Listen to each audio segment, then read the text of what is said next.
81歲獨居老太太慘遭陌生人入屋毆打，右手手指甲被傷害，身體嚴重受傷，鮮血染濕咗床單，送院搶救無效，佢含冤離世。警方一查竟然發現兇手係一個40歲嘅單身漢。被捕之後，佢辯稱自己有精神疾病，案發嗰陣正處於發病時期。佢嘅精神病到底係真定假？佢又點解會對一位耄耋老人落此毒手呢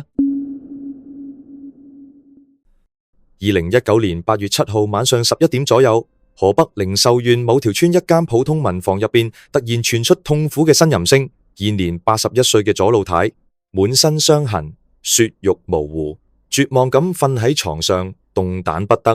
屋入邊啲嘢被翻到東歪西倒，一片狼藉，到處都係有人闖入過嘅痕跡。幸好左老太嘅兒子過嚟探望母親啦，先發現異常，連忙將左老太送到村入邊嘅衛生所。呢個時候，左老太嘅下半身已經被血液浸濕，成個人奄奄一息，右手手指血肉模糊，指甲被撕甩，仲不斷向外滲血。見到左老太傷勢如此嚴重，衛生所表示條件不足，兒子只好撥打120急救，將母親轉送到縣醫院治療。經過醫院細緻檢查同治療，發現左老太唔單止臉上同身上全部都係俾人毆打嘅痕跡，下部分仲出現極其嚴重嘅受傷。直到呢一刻，兒子先知道左老太唔單止遭遇歹徒襲擊，仲被變態兇犯欽犯。憤怒嘅佢立刻就報咗警。警方到達現場之後，迅速了解情況。原來好多年前左老太嘅老伴離世之後，佢就搬到兒子屋企住，但係住咗幾個月，佢覺得唔方便，就搬咗出嚟，一個人住喺獨立小院入邊。兒子就時常過嚟探望佢。案發當晚，左老太同平時一樣上床瞓覺，突然聽到有人入屋嘅聲音，將佢驚醒。但係佢仲未嚟得及起身查看，闖入嚟嗰個人就已經將佢控制住，仲對佢實施毆打，導致佢身受重傷。然而由於天色太黑，作案中途兇犯只係短暫開過一次燈，所以左老太只能向警方大概描述佢嘅樣貌，冇辦法講出所有細節。警方懷疑係咪同人結仇，然而調查發現老人平時為人和善。案發前20幾日，左老太先啱啱從省城嘅親戚屋企返嚟，近期亦冇同人發生過爭吵。左老太嘅兒子亦表示，佢哋一家從來冇同人結怨，絕對唔會有人為咗報復而去傷害佢。咁呢宗案件到底因何而起？到底係邊個會對一個獨居嘅耄耋老人落如此狠手呢？呢個時候，左老太提起嘅一個細節引起咗警方注意。左老太回憶，就喺案發前2個鐘，曾經有個陌生人喺門口向佢問路。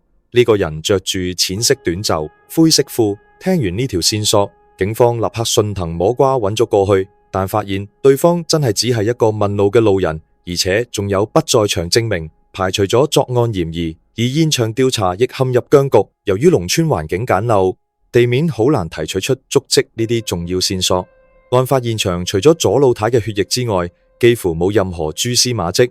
呢個時候又傳來噩耗，左老太因為本身患有癌症同肺炎，再加上突然遭遇暴力襲擊，導致病情加重，不幸喺醫院不治身亡。左老太嘅離世令佢嘅家人倍感痛心，亦令警方更加堅定要拘捕犯罪嫌疑人嘅決心。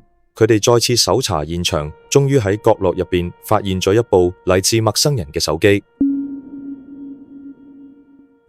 警員提取咗手機上面嘅生物檢材，並進行檢驗，結果令人相當失望。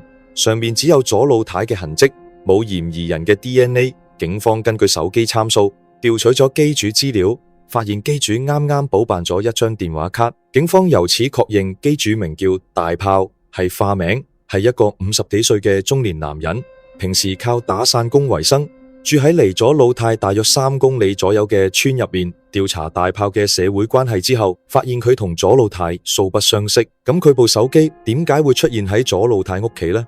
於是警方立刻揾大炮返嚟問話，點知大炮只係一味話自己部手機唔見咗，其他嘢就一問三不知。佢身邊嘅朋友亦都紛紛作證，話呢幾日大炮見人就話自己部手機唔見咗。咁到底係佢此地無銀300兩，欲蓋彌彰，定係真兇真係另有其人呢？既然真兇曾經同左老太發生過打鬥，仲用口將左老太右手嘅指甲咬甩，現場又遍佈大量血跡，咁嫌疑人身上好可能就會殘留有左老太嘅血跡。於是警方收集咗大炮所有衫褲鞋帽，展開大量檢驗、鑑定同送檢工作。喺呢啲衣物之中，警方揾到2處血跡，一處喺褲上面，一處喺鞋上面。然而經過鑑定，確認血跡全部都係嚟自大炮本人，冇證據就冇法確認大炮嘅嫌疑。警方再次追問大炮，呢一次大炮交代話手機係案發前幾日佢同3個朋友一齊飲酒嗰陣整唔見嘅。因為當時飲醉咗，所以手機具體點樣唔見，佢完全唔記得。警方意識到好可能係其中某一個人攞走咗大炮部手機，而呢3個人分別係二牛、二強同洋洋，全部都係化名。其中二強係左老太嘅鄰居，佢基本上可以排除嫌疑，因為左老太同佢相識。如果真係佢，左老太就唔會只係向警方描述兇手嘅樣貌。而二牛隻腳有隱疾，行路唔太方便，呢一同現場鑑定認為兇手身體強壯嘅結果唔符合，亦可以排除嫌疑。咁樣一嚟就只剩低洋洋。據調查，洋洋案發時40歲，佢喺村入邊風評一直好差。據講佢有暴力傾向，經常打交鬧事，砸人車玻璃，仲試過盜竊。與此同時，仲有好多人證實喺案發前幾日見過洋洋使用一部同現場嗰部手機相似嘅手機，而呢部手機同佢自己之前用開嗰部並唔一樣。由此睇嚟，大炮部手機好可能就係被洋洋趁住佢飲醉酒偷走。警方立即傳喚咗洋洋，然而冇諗到嘅係呢個洋洋患有間歇性精神病，喺回答問題嗰陣一時糊塗難以溝通，一時清醒避重就輕，訊問進行得異常艱難。警方只能從物證落手，將洋洋嘅衣物全部送檢。然而呢個時候，距離案發已經過咗好耐，就算真係有線索，去到而家仲可以殘留低嚟咩？好快，結果出咗，報告顯示所有衣物上面都冇揾到咗老太嘅血跡。諗翻之前，洋洋曾經挑釁咁對警方講過，遲早要將啲衫全部送返俾佢。呢句說話令警方有咗不祥嘅預感。原來因為洋洋經常同人打鬥，衫上面總會有血跡，佢屋企人已經習慣，第一時間就幫佢清洗，所以警方攞走嘅衣服其實早就被清理過，就算曾經有血跡，亦都已經被洗到一乾二淨。警方唔甘心就咁放棄，再次嚟到洋洋屋企搜查。呢一次，警方發現咗一對擦洗過嘅網鞋。洋洋屋企人話呢對鞋正正就係案發當日洋洋着過嘅鞋，而且上面仲沾住血，所以佢哋即刻就拆咗。雖然希望渺茫，但係係目前唯一線索。警方立刻帶走呢對鞋，進行更加細緻嘅勘驗工作。足足揾咗一日，警方先喺呢對鞋右腳鞋尖同鞋幫交界位置發現咗一點血跡。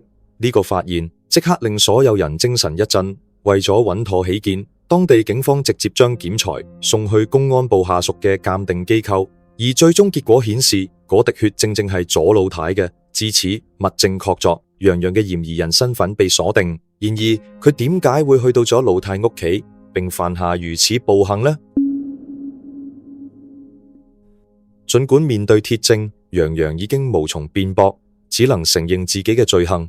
但患有精神疾病嘅佢，唔知係有意定無意，每一次口供都唔一樣。呢一種缺乏穩定性嘅供述，俾警方造成咗巨大困擾，好唔容易先拼湊出一個可能嘅作案經過。當晚，洋洋飲醉咗酒，一邊玩住手機，一邊喺左老太條村入邊行到咗老太屋企附近嗰陣，手機冇電，佢就想揾個地方充電。呢個時候，佢見到左老太個院冇鎖門，就直接行咗入去，想喺左老太屋企充電。深更半夜俾陌生人闖入屋，左老太當然嚴詞拒絕。然而呢件事卻激嬲咗洋洋。當佢發現屋企入面只有左老太一個人嗰陣，立刻就衝咗上前。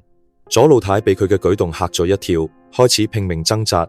不斷掙扎嘅左老太令洋洋情緒更加失控，佢完全唔理會左老太反抗，強行將人困住，對佢作出極其惡劣嘅失控行為。喺混亂過程入邊，洋洋仲情緒異常咁令左老太手部受傷，劇烈痛楚令左老太求救聲越嚟越大。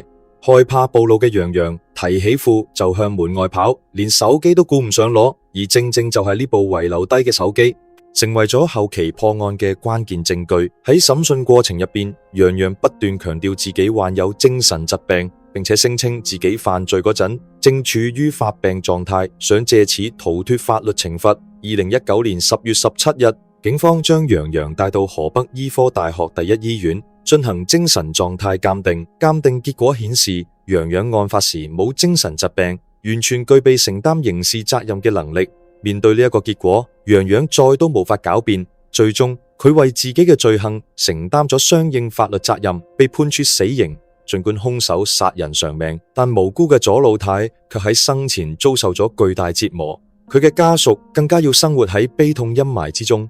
左老太嘅悲劇亦不禁為大家敲響警鐘，因為體力、意識等多方面原因，老人好容易成為不法分子侵害嘅對象。多年以嚟，危害老年人生命財產安全嘅案件屢見不鮮。作為弱勢群體嘅老人，面對歹徒侵犯，幾乎毫無還手之力。呢亦更加警示兒女們，一定要多多關注老人嘅狀況，尤其係空巢老人，千祈唔好因為一時疏忽，釀成無法彌補嘅遺憾。多謝大家追完今期案件，大家可以喺評論區一齊傾下偈。我係 Leo 啊，得閒記得 follow 我個頻道，下次見。